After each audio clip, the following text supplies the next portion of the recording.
This is the story of how I looked death straight in the nose and 4 Canadian girls saved my life.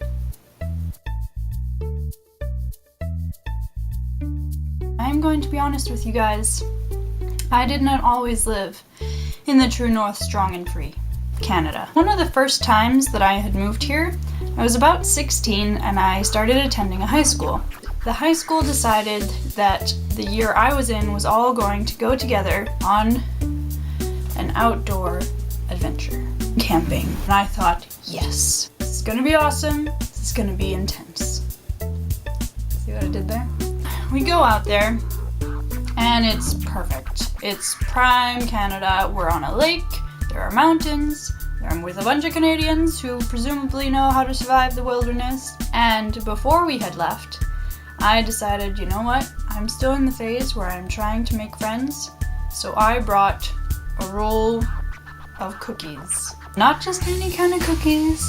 These were like good cookies, like coconut or chocolate chip or something like that. Okay, maybe I can't quite remember what kind of cookies they were, but trust me, they were probably really good. So we're up there, we're having a great time, we've set up our tent. I have been designated to a tent with 4 other girls.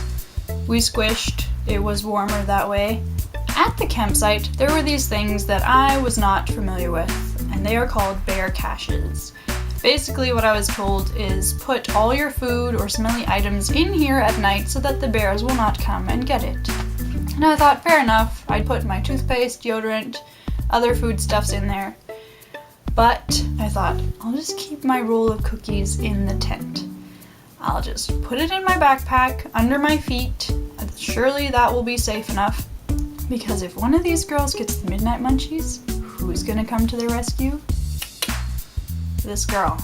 I'll be like, hey, you don't even have to leave the tent. We got cookies in here. So we went into our tents at nighttime, had the traditional scary stories that I dutifully debunked, and then we went to sleep. I was fast asleep when I felt something near my feet, rummaging around where the cookies are. And the first thought in my head was, one of these girls is trying to get my cookies. This is not the way that I had planned things to go. I wanted someone to wake up and ask for the cookies, at which point I could then come to their rescue and give them the cookies. Having someone take the cookies from me was not the deal. Nevertheless, I felt something rummaging around down there, so I lifted up my feet and thought, they can get to the cookies, whatever, I'm too tired to deal with this. But the rummaging continued, and I noticed that the 4 other girls around me were all still lying down. So I looked up, and at the foot of the tent, there was a small hole, and through the hole came a paw. Now, before I go further with this story, I should note that I eat quite a lot of carrots. And as we all know, carrots give you fantastic night vision and day vision. Basically, I have 20/20 vision thanks to genetics and carrots. Mostly the carrots, I would imagine. So I can see quite clearly at nighttime, and I can see that there is a hole in this tent with an arm coming through it.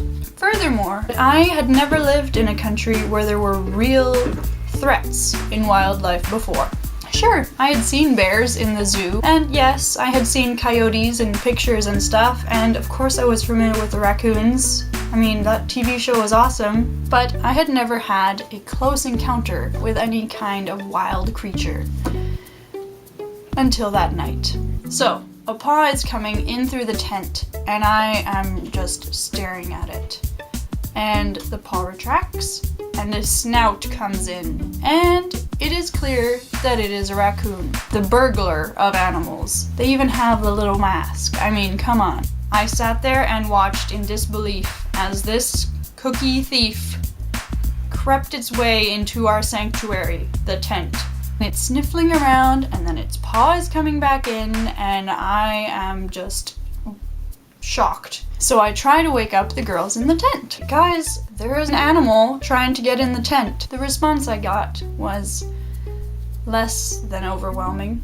They simply shrugged it off and said, oh, go back to sleep. The Canadians were telling me to go back to sleep. I thought, okay, We're in their territory. They know better than I do what's going on. I'm gonna trust them. Maybe this happens all the time when you bring stupid new people who leave food in the tent. I tried to ignore it, but when there is a raccoon nibbling at your toes, it is hard to go back to sleep. I tried again to wake the girls, to portray to them the very real danger that we were in, and eventually they woke up and realized, yeah, that is probably a real problem that we should work on. And so we did. We started shaking the tent and shining a flashlight in its face whenever it reared its, well, kind of cute, but ravenous head. And eventually, we did get some more sleep, and the next morning we got out of the tent. And as we all stood there, looking at the damage on the tent, which was probably a hole about that size, I stood there and I could not help but think how much my cookie tasted like victory. You can rip holes in my tent, but you will not take my cookies.